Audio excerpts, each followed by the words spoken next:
Brandon Marcello did a really good feature on the coaching carousel and what college football is right now. And I got to talk to you guys about this for a couple of minutes. Do you realize what just happened? Like, do you guys realize what we just went through?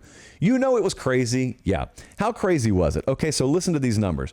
We got 31 new head coaches in college football this year. That's a record. 1 in 3 coaches changed jobs this past cycle, which is insane. I'll get back to that in a second. The longest tenured head coaches in 4 conferences said, adios, goodbye.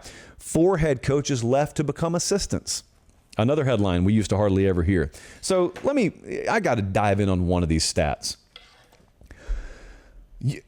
1 out of 3 coaches in college football changed jobs this past cycle. Are you kidding me?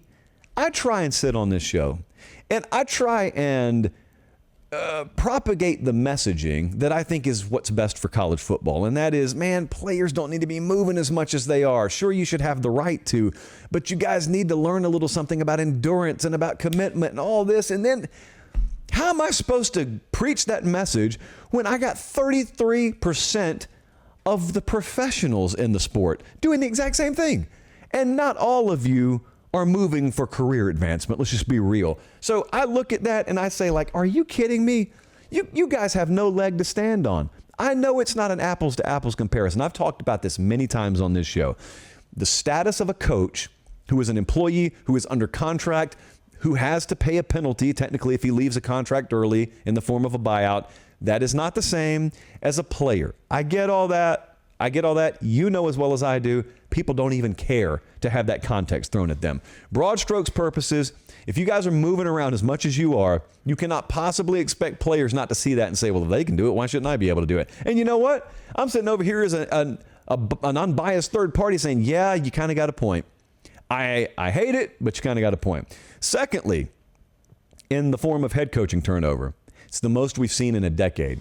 I think it was 31. Yeah, I got it right here. 31 new head coaches. That's a record.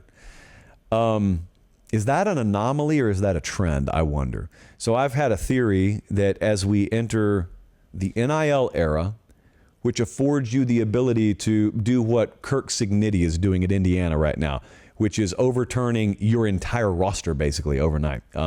Deion Sanders, a really extreme example, but an example of what's technically possible. You take a new job today, you can overhaul a huge chunk of your roster. It doesn't take 3 years anymore. Fans know that. You're paid more than you've ever been paid before. Fans know that. And also, there's an expanded playoff now, which means the bar is lower in terms of what it takes to be a playoff caliber program. So in other words, if you get a new job and you're not doing that pretty quickly because you're able to build your roster overnight and there's a bigger playoff pool, therefore it should be easier to get the spot. If you're not doing that in the first couple of years, you're more likely to be fired. Shouldn't be that way, but it is that way. So I wonder, will we see a trend instead of just a one-year anomaly of more head coaches being fired? Also, I need to remind you, continuity, it's always mattered. It always will matter.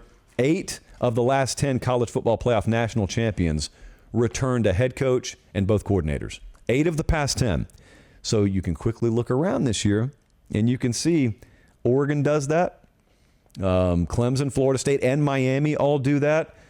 Florida, Georgia, Texas, Tennessee, Ole Miss, they all do that. That's not an exhaustive list. Half of the top 12 teams in the college football playoff odds return a head coach, an offensive coordinator, and a defensive coordinator. What does it mean? Maybe nothing, but history says that means a whole heck of a lot. So I would encourage you guys, go to 247sports.com. That piece I think is still able to be found over there. Marcelo did really good work. I'm going to tell myself that he did such good work on that feature that he was distracted and forgot to put Notre Dame in his top 30.